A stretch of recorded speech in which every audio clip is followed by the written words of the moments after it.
Okay, so Alice is the wrong one.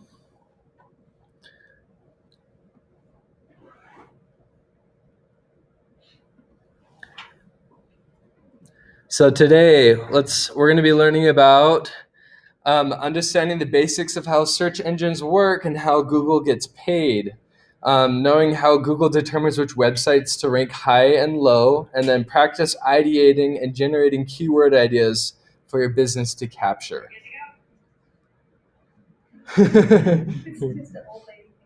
Oh, you're fine.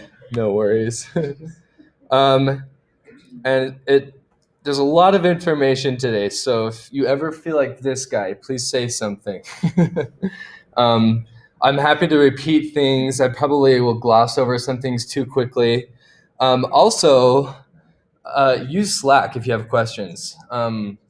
Ezra the other day had a really good question about, I guess Ezra isn't here today. He had a question about selling marketing services, and we just put it on the Slack channel. And I want everybody to be able to see answers to those because I know that multiple people might have those same questions. So we talked about SEO, that it's the practice of getting more organic traffic. What's valuable about SEO? Let's hear from a couple people. Why is it valuable? Eric?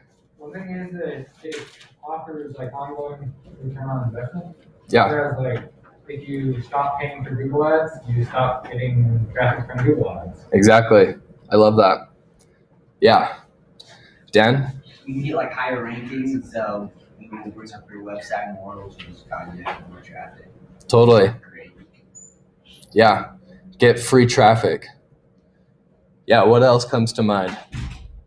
Gabby? Well, I feel like I'm one of those people, and I think most are. I think there was like a number somewhere in the reading that we talked about where like I'm not going to click on an ad if it says ad. Like I'm more inclined to look for the natural and organic. Like I skip the ads. Right. Because I don't know, maybe part of me is like paranoid that's going to do something if I click on it. But, I mean, I feel like so you're better off with like a win to go for the organic stuff anyways as the producer of content. Yeah, that's a good point. I hadn't included that, but that's, yeah, so true.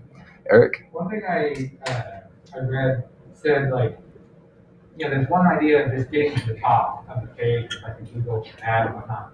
But if you can like be at the top of the page of the Google ad and then be the top like organic result and then have like a few other results on the same page with links to your page, like then you just basically dominated the entire search result page instead of just going to the top. Yeah, I love that. Just take up all the real estate.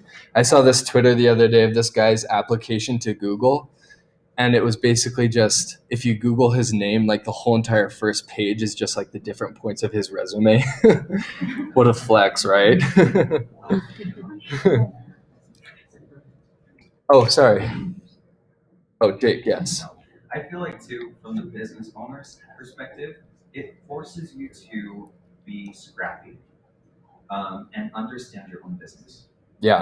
Understand what your niche is, what your target consumer is. If you don't have a good grasp on that, the SEO won't work. And so SEO is a good tool for you as a business owner to further refine and develop your understanding of your consumers. Yeah, that's awesome. If you can like see what people are searching and like how they're coming to your website, totally.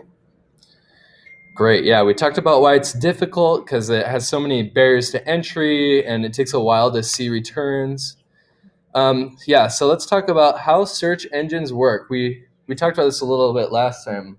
Luckily for you guys, I was able to find this real footage of an actual Google web crawler. There it is. Just kind of looks like a Muppet. So there's two ways on Google. There's two ways to be at the top and get all the clicks, right? With ads or with SEO. And like we've established, it's a lot cheaper to do SEO if you can pull it off. Just the basics of how Google works. You read some of this in the guide, but Google uses crawlers. And basically, I don't know, I'm going to sound like a fool talking about this because I don't know like how it works. But basically, they're like these little snippets of code that read a website one at a time. And the bigger your website is and like the more important it is, the more often Google crawls your website.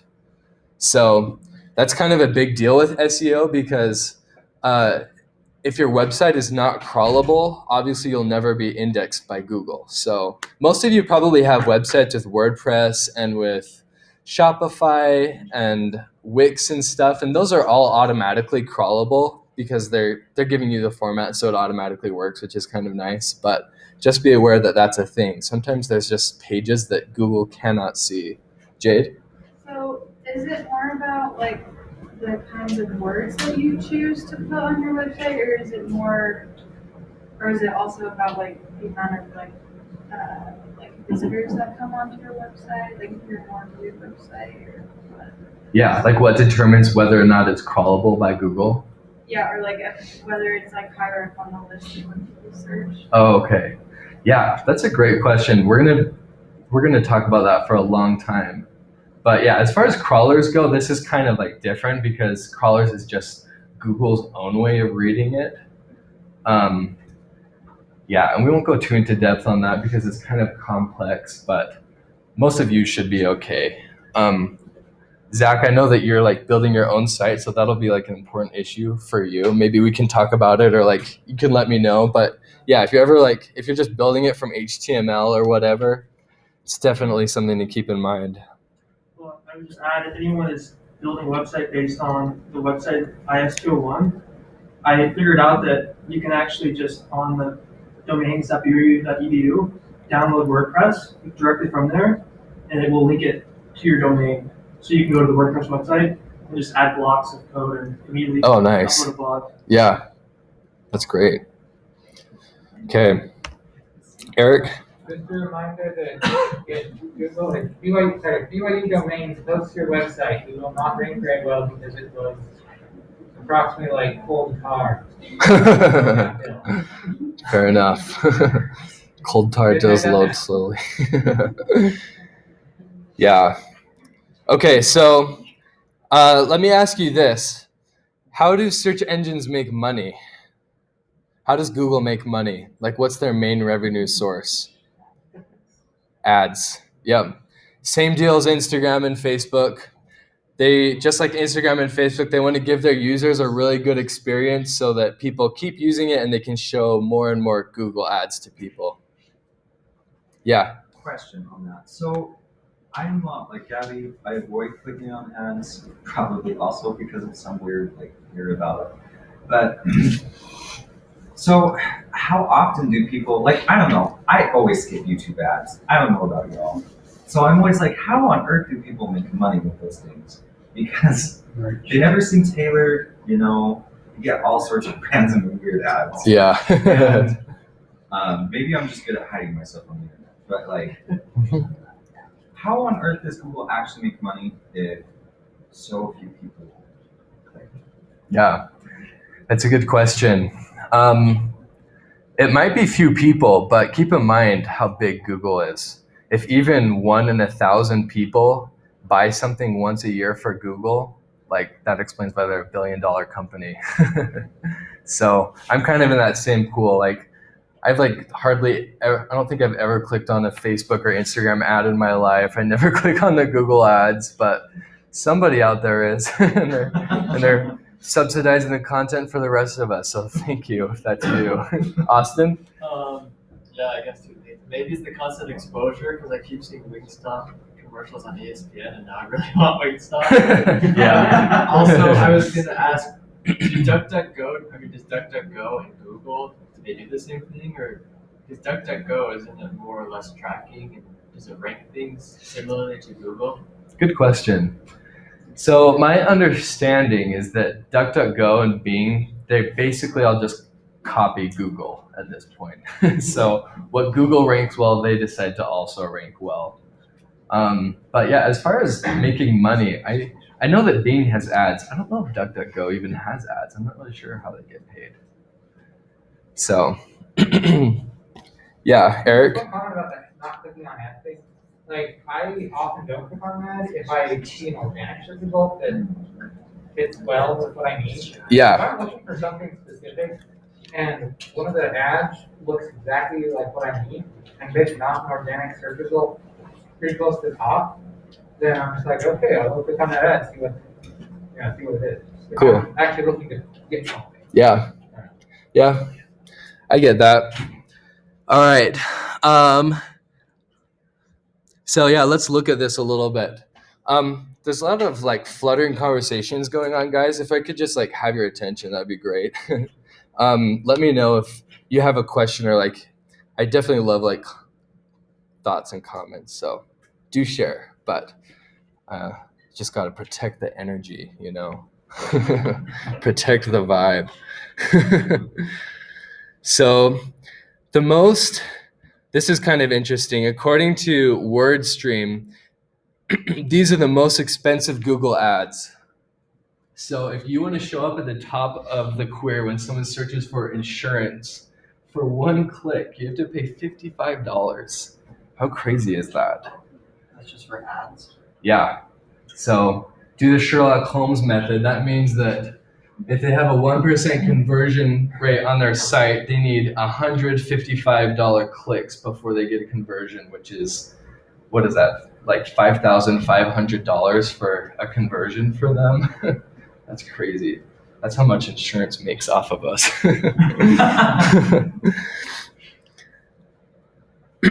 So let's go and look at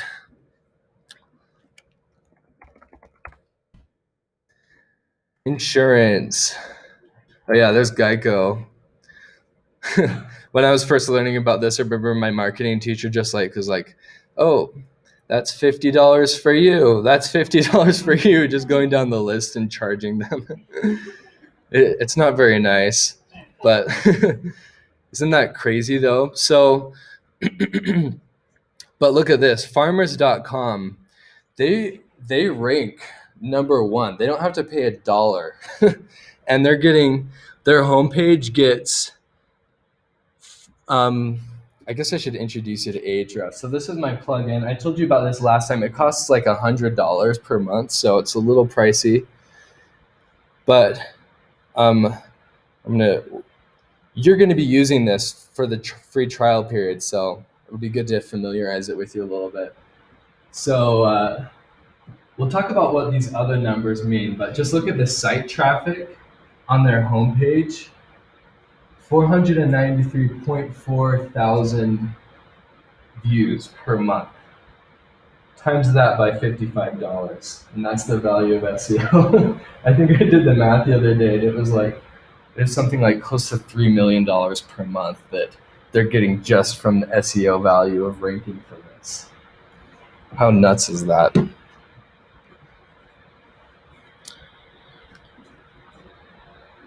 Okay, so yeah, let's answer Jade's question. So how does Google rank websites? And this is this is the question that beginner and advanced SEOs just rack their brains with all day, because it changes and there's so much to it. But here are 3 general rules, and there's some others too. But web pages where users click and spend lots of time rank better on Google. Just like with Instagram and TikTok, if people are reading the comments and sharing it with a friend, then Google's like, oh, people like this website, and this is going to keep them coming back to Google because they're having a positive experience with us right now. Websites that have links pointing to them rank better. Links from other websites. Here's a fun kind of a little note. When we were all like young teenagers, I don't know if you remember this, but Google was not the top search engine. Like there was Yahoo, there was Bing, there was like ask.com, and all of them are kind of just like split pretty evenly, but eventually Google pulled ahead. And part of the reason that they pulled ahead with their search algorithm is that people like them the most with this way of ranking websites of using backlinks. So basically what that means is if Rhonda has a website about sharks, a page about sharks, and Rhonda loves sharks. Yeah, I do too. Actually, I really do like sharks though. Side note. Say we both have a blog post about sharks, okay? And everybody in this room who has a website on their own website somewhere they've been like, the other day I read this awesome article about sharks. Anyway, paperwork for disabled people, and like something like just there's just like a link to her website. Google and my site doesn't have any of those links. Google looks at those links like a vote of confidence. And Google's like, oh, this must be a pretty good website because all these other websites are pointing to it. So let's show that to more people. So, Eric? Wouldn't it be like way better if your blog about sharks had a link to her blog about sharks? It's like on topic, whereas like paperwork for disabled people. Yeah. Like super off topic. Yeah, we'll talk about that because it's true. Good.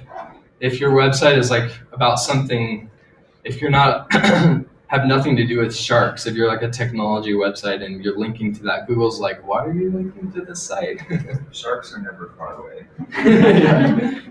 Yeah, Anna? I can't remember if I read this in the room, but if you link your website on your own website into a different page, does that count equally as a vote as like a different website?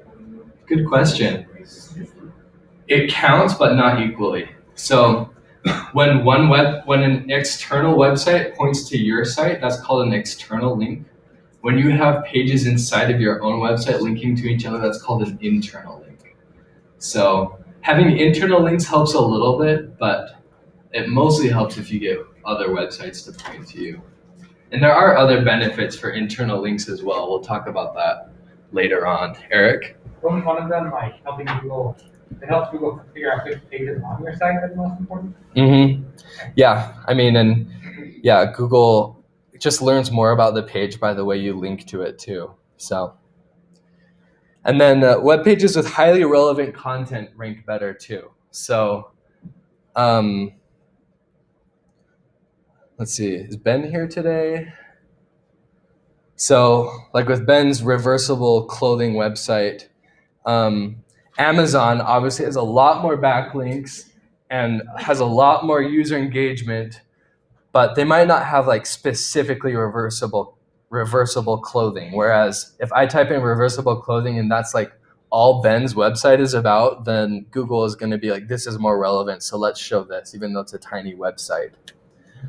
Another thing I should mention too, it's just hard because there's so many things, but like Eric pointed out, speed is another big thing. So it's a little bit technical when you like really want to optimize speed. You have to learn how to like minify code. You have to know how to like compress images and things like that. So for most of our purposes, we don't have to worry about it. I don't even like, I tell my clients that I don't do it because I don't want to, it's just like so technical and kind of messy. But Hayden? Is there a way, like with Wix or whatever other site you're using, to actually go in and edit the HTML? No, I don't think so. I think that they let it happen a little bit, but overall it's pretty locked down. That's what WordPress is good for though, and that's why people really like it. Jake? Wix actually has several new features like on their editor X that enable you to like do the code. Oh, cool. Well, that's good. But is that like a premium version that you have to pay for? Cool. Thank you. So, and here's a really important principle that you have to understand.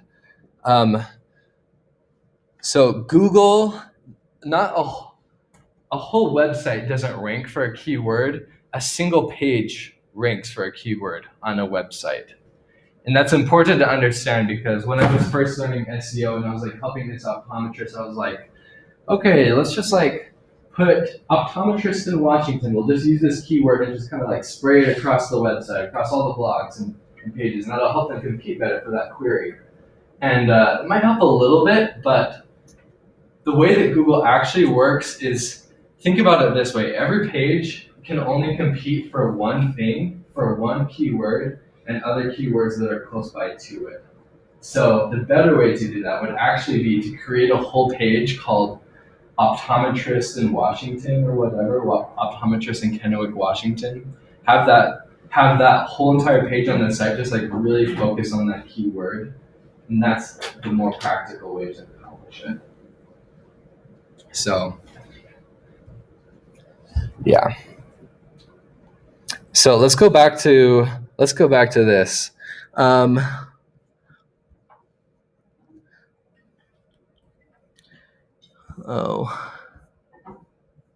Need to figure out how to do this right. So somebody, let's see, let's do something for somebody's niche here. Throw out a couple keywords that you guys would be interested in capturing for your own business, and maybe we'll choose one of those. Thank you, Carl. Thank you cards. Okay. So let's just analyze this. This is called a SERP, search engine results page. So let's kind of break down the anatomy. This plugin shouldn't be on. It doesn't actually do anything. But, okay, so just ignore this. Here are the ads. We scroll down.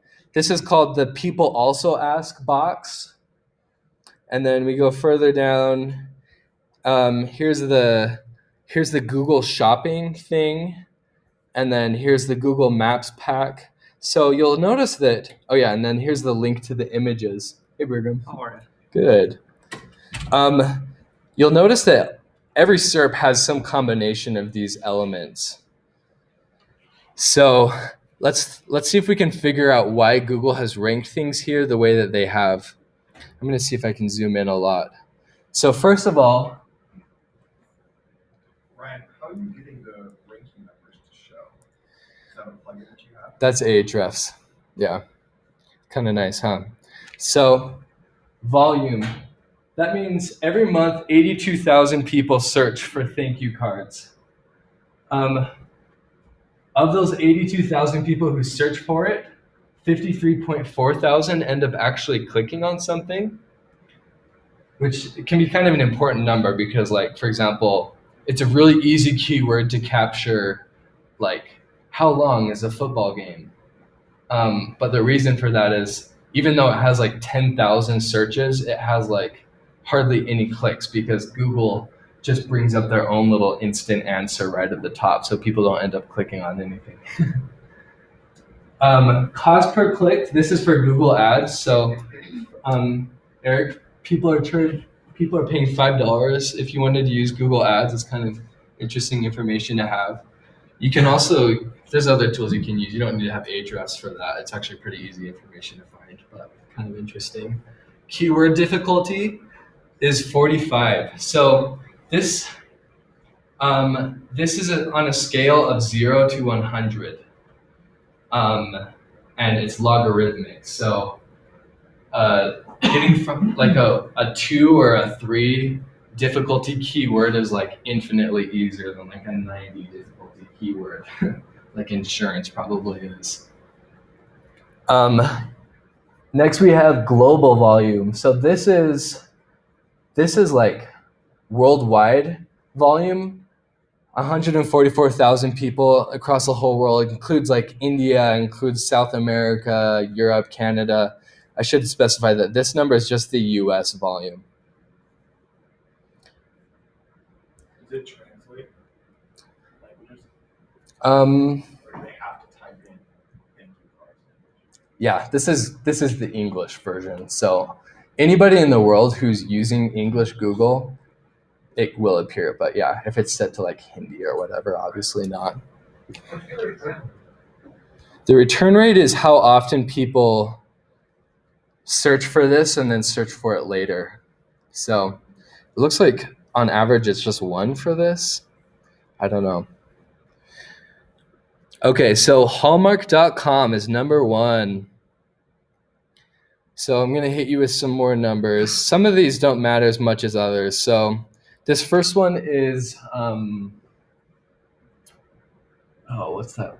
What does that one stand for? I don't know. It doesn't matter though. It's like URL rank or something like that. So this first one has 187 backlinks. Of those 187 backlinks, this is referring domains. 113 of them are from unique websites. So that's another important principle. getting backlinks from other websites helps, but basically only the first backlink from a unique website really gives you the push. So if Adam with Zapmodo like links to Market My Museum 5 times and is like, such a great website, I don't get 5 times the link credit for that. It's closer to 1, maybe a little bit more. Jake? So are these backlinks to that specific page? Yes. Or to the whole website, just to that page? Just to this page, yeah. And that'll make more sense in a second too. Because all of this is just for the page. All of this is for the whole entire website. Oh, it says it right there, sorry. No, you're fine. So, so that means that this specific page on Hallmark.com has 11,000 searchers per month, and then it's capturing 3.1 thousand keywords. And then, yeah, on the domain, just some vocab for you. So, a domain is like the root URL, the root URL of a website. So google.com, that's the domain. Marketmymuseum.com, zapmodo.com. And then everything after that is not the domain. It's like that's just more information about what page on the site you're looking at. So the domain rank for this website is 78. And just like keyword difficulty, this is also a logarithmic scale. There's actually only one, stands for domain rank, and there's actually only one website that has 100 DR. Does anyone want to guess what it is? No. Google. No, it's not Google. Nope. Not Apple. Like a 3-letter. No, it's something you guys all know. You're close. Nope. Amazon is really high though. All of these are like in the 90s. Nope. Nope. Nope. Nike. Nope. Nope. All right, 3 more and then you blow up. Church. Yeah, good answer. It's Facebook. Facebook.com is the one website that has 100. And then like YouTube, LinkedIn, Amazon, all of those have like 96. There's probably like fewer than 100 websites that have above a 90. Is that basically just ranking the traffic they get in a sense? Good question. Domain rank is basically a holistic score. Yeah, it's Ahrefs' attempt to like look at backlinks, keywords, organic traffic, value of the clicks, and just kind of put it all into one number. Yeah. So the whole entire website has 1.3 million backlinks and 80,000 unique referring domains. And then 1.7 million traffic comes to this site every month. That's quite a bit. That's crazy. And then the whole site has 1.2 million keywords. Anna? When it says keyword, is that just saying that 1.2 million times on the Hallmark website it says thank you card? Or what are the keywords? Yeah. Yeah, let's look at it really quick. So let's click on this. Man, Ahrefs should be paying me. You guys are, after seeing this, you'll never forget how much you're not seeing on Google. I'm totally going to be a lifelong customer. No, it's $100 a month. Is it really? Yeah. $100. Yeah. Wow. Yeah, it's pricey, but I mean, if you know how to do SEO services for people, it's what you need to service your clients. So their top keyword is Hallmark, and the keyword gets 366,000 searches per month. It's an 84 difficulty keyword. And this keyword gets 237,000 traffic, and Hallmark ranks number 1 for it. So I have a question like that because there's different companies that are named Hallmark. So how is Google or those keywords separating that? If that makes sense. Good question. Or if you're that company like Hallmark movie theaters compared to the Hallmark channel. Oh, I haven't thought about Like, that. how does that affect your business or your SEO? Yeah, good question. Yeah, well, let's Like see. Apple, for example. I'm curious. Hallmark, who wins? The greeting cards company wins. Hallmark Channel is number 2. Yeah, it's number 2 and number 3. I don't know. This is just glitching out. So basically, you just have to compete. So that's why it's bad news if you have. It can be bad news if you have like a really generic company name because you're going to be competing with other big websites. So, yeah. So if we go down this list. So we just looked at one keyword. Hallmark on their homepage ranks for 524,000 of these. So we scroll down, we can see all these other keywords on here. Some of them are a little bit harder, some are a little bit easier. Let's look at some keywords that Hallmark is like not on the first page for. So with this position thing, remember that every SERP, every page on Google, more or less has 10 results on it. So that means that if your company ranks above 10 for something, for a keyword, you're basically not ranking for it at all. So, and that's a lot of keywords, but you've got to get into that top 10 in order to start getting traffic usually, unless it's just a massive keyword. So yeah, if we scroll here, like let's go to page, I guess we're going to the last page.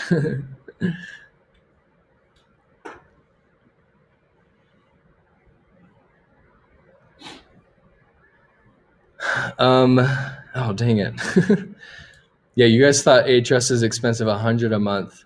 To upgrade to the next tier for me, it's like $300 or something per month. So sometimes there's like ways that I can get around it, but there's some there are just limits to it that are so annoying. So let's see if there's another way I can check out their keywords. It will take too long. Let's do from position 20 to 30.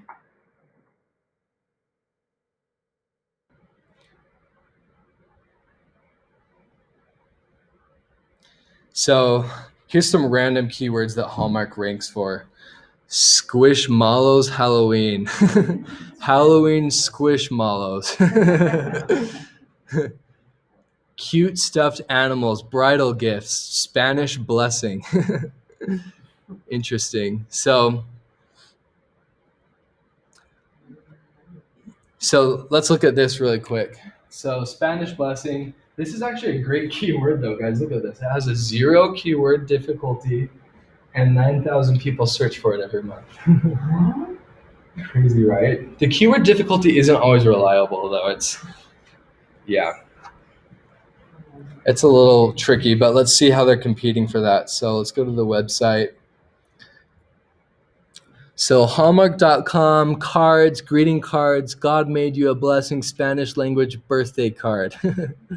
This URL is really important. We'll talk about this next time a little bit, but having keywords in that URL is a great way to capture those keywords and get traffic. So Google has read this page and seen, okay, blessing Spanish blessing, and like read all the other text on here and been like, okay, this is the website I want to show people when they search for Spanish blessing.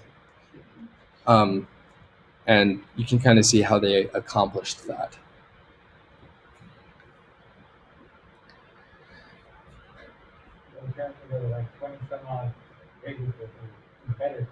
Yeah, that's true though, huh? They're only 20th, so it's okay. With 9,000 searches per month, they probably still get some decent traffic from that, believe it or not.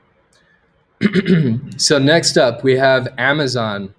So let's just compare some of the stats here between Hallmark and Amazon and see if we can figure out why Hallmark is ranking better.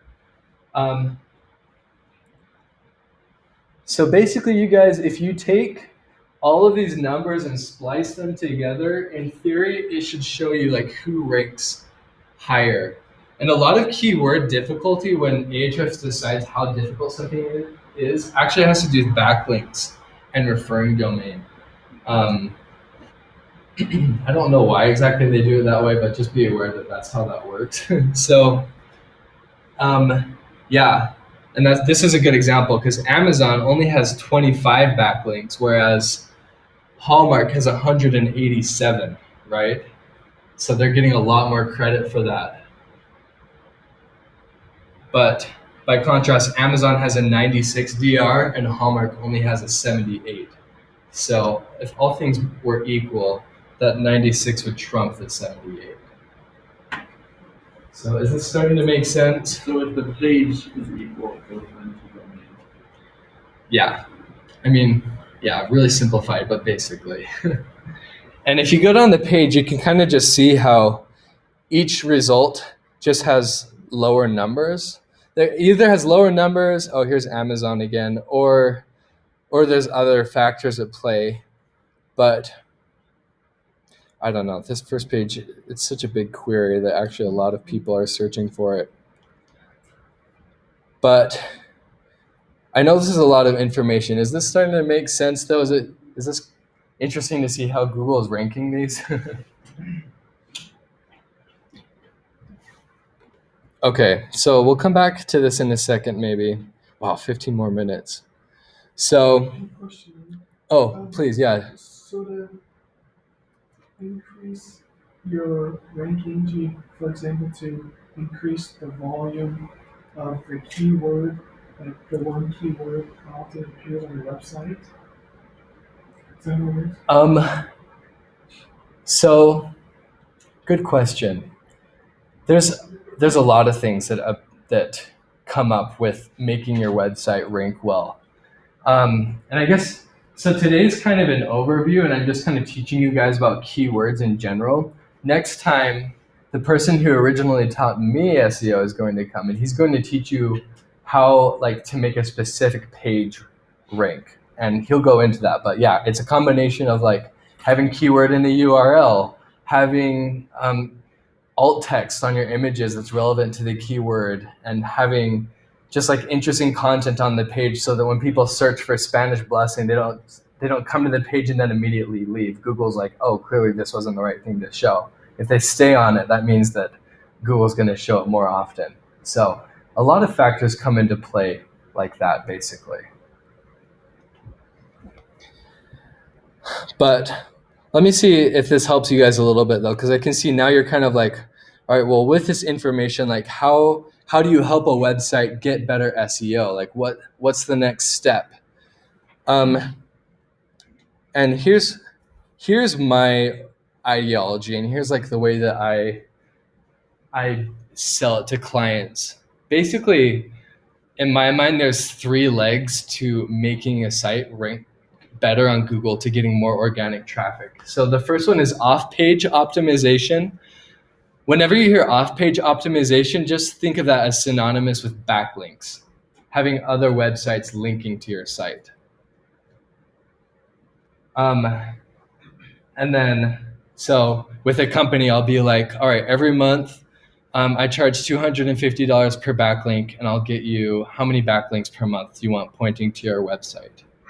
That's kind of how that works. Hayden? So do most people get backlinks by just posting blogs on other sites, or how do they do that?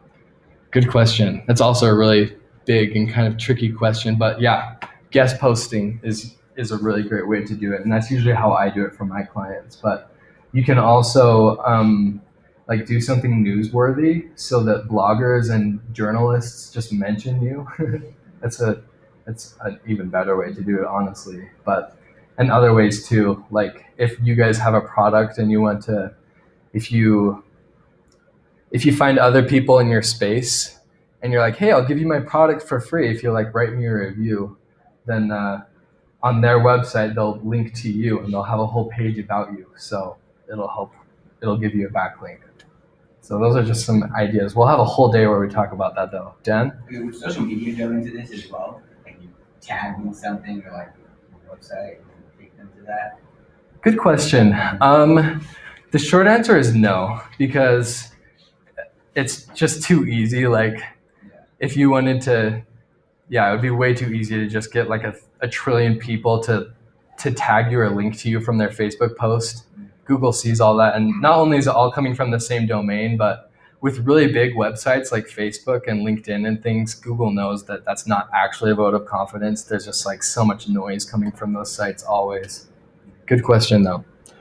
Chelsea? Does it matter where those websites rank that are linking yours? Like, does that affect it at all? It does.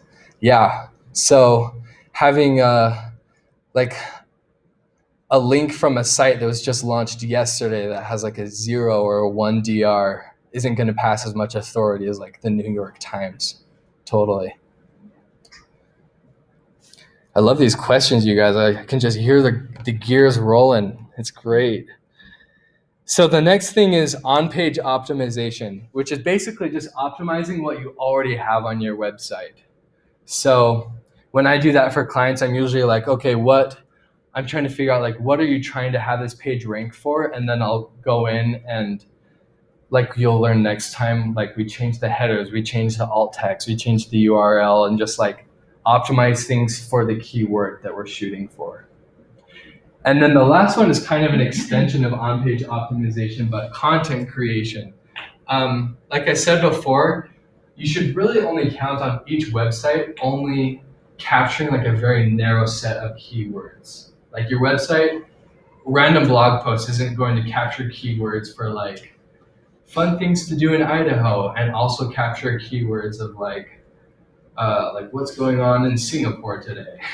Like it's only going to be one of those things. So having lots of pages on a website is a great way to give yourself more shots at capturing keywords. So with my clients, I'll usually say like, I'll give you an SEO targeted blog post every month. And I usually charge $250 per blog post for that. And they can just get a bunch and it starts to capture those keywords. So this is kind of how I break it down. Here's a little analogy that might help as well. So think of it like a garden. Weekly seeds. Hey, yeah. I'm just obsessed with gardening. So watering the seeds is kind of like off-page SEO, getting backlinks to point to the different pages on your website. Because getting more backlinks just helps those specific pages rank better, right?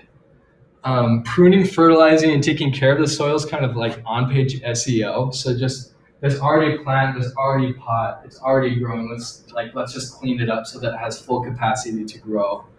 And then the number of pots is how many pages does your website have. So in any one of your guys' niches, if you had like 100 or 1,000 blog posts about your stuff, about your keywords, even not knowing SEO, like those blog posts would capture keywords and you'd get traffic from it, almost guaranteed. So this is usually the way to get a website to work. And even though you guys don't know everything about SEO, just knowing this stuff should be a really good little groundwork for you to be able to do this for yourselves and kind of know what other people need. Also just to like hire an SEO person. Because if you don't know how any of this works, you can get kind of hoodwinked.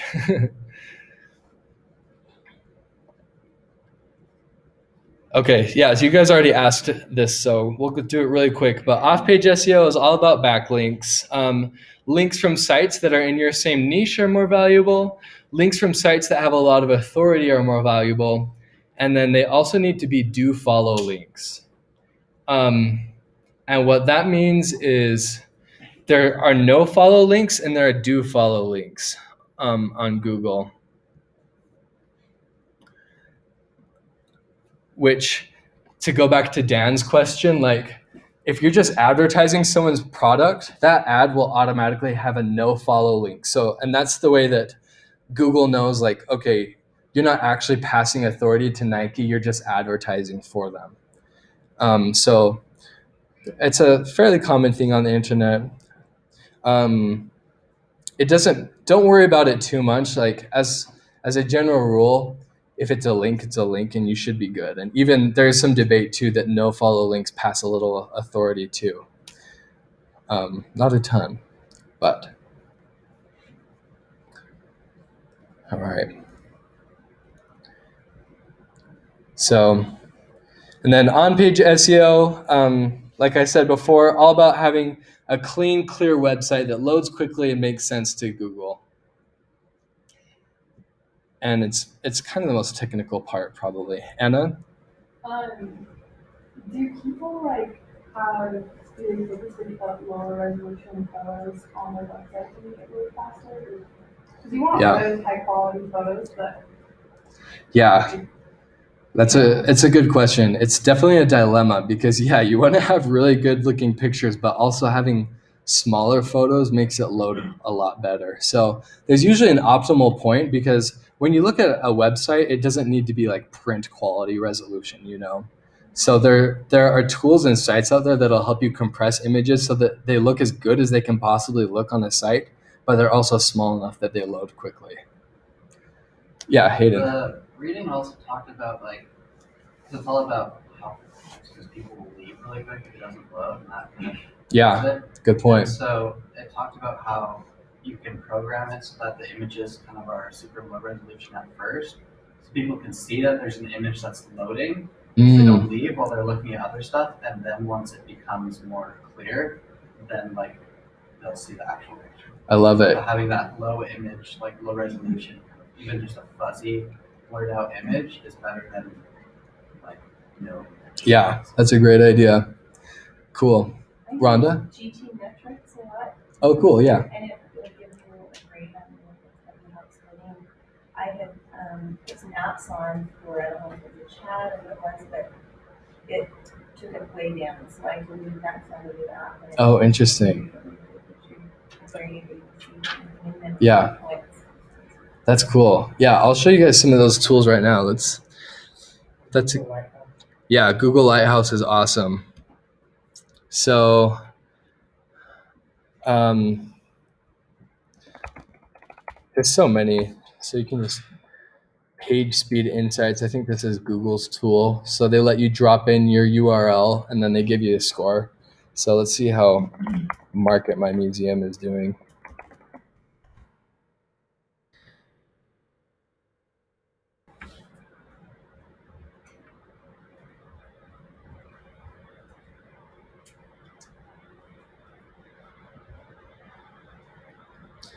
And like I said before, the tricky thing is that unless I'm going to take Market My Museum to WordPress or my own or another website platform, there's honestly just not a lot you can do to make it load faster except for compress the images.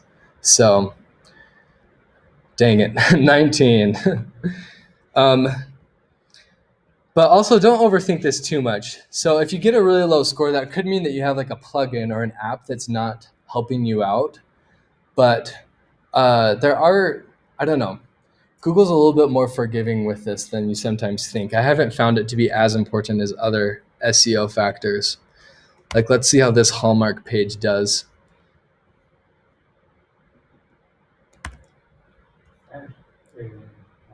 Yeah. I think it might not make a bigger difference for SEO, but it does make a difference how Google Ads, one Google Ads. That's one thing that killed my first business was that I had a really low score on page speed. Yeah. And so people were clicking on Google Ads because I did my Google Ads fairly well. Right. But they weren't even letting the page load. Oof. Yeah. So I was getting constant traffic, getting for funny, and then wasn't actually doing it on their website. So it might not affect SEO a lot, but it does affect the people. Yeah. I mean, if it's long enough that a person is annoyed by it and they're clicking off for sure. Yeah. So, well, good news, guys. Market My Museum is faster than Hallmark.com. Yeah. So there's so many tools like this, and there's actually cooler ones too. So if you ever want to just poke around and Google Lighthouse will give your whole website it'll judge the health of your whole website and even give you recommendations about little SEO things that you can do to make it better. So just be aware that these tools exist. If you scroll down, you see if you keep scrolling a little bit, so there's opportunities. Oh, I like that. Yep. Reduce unused JavaScript, reduce unused CSS, Minimize main thread work. All right, well, now you guys are starting to see why I don't really mess with this. Reduce JavaScript. It'll show up as like, compressed images. Yeah. Yeah, I like it. So, that's basically everything. And we have 1 minute here. Anybody have any last questions or thoughts about this? So Yeah. I think for the most part, it's good if there's backlinks to your website or getting publicity. But what if there's bad stuff about your website or about you online, and you just need to get above those websites? So, Yeah. how would you Like, how would go you about that? accomplish I it? know Elon Musk, I've heard that you just pays them to take down things that aren't Yeah. good about him, but if you're just a Interesting. normal person, Yeah. I mean, you just got to use SEO. Yeah. So if somebody who's trashing your website or whatever is ranking better than you, then it was probably good to solve whatever they're trashing you for and then fix your SEO. But a lot of companies will buy like all the URLs around them so that doesn't happen. Like, I'm sure like Facebook has probably bought like I hate Facebook.com or like don't use Facebook.com, all those like The church is an example of that. yeah, totally. So companies that have an important brand and they don't want people to mess with that, they'll just like buy up all the domains in the area. Dan? People make money off of like buying the little off ones and then companies get big. Yeah, Just kind of neat, but a lot of people do that. It's a thing. It's crazy how much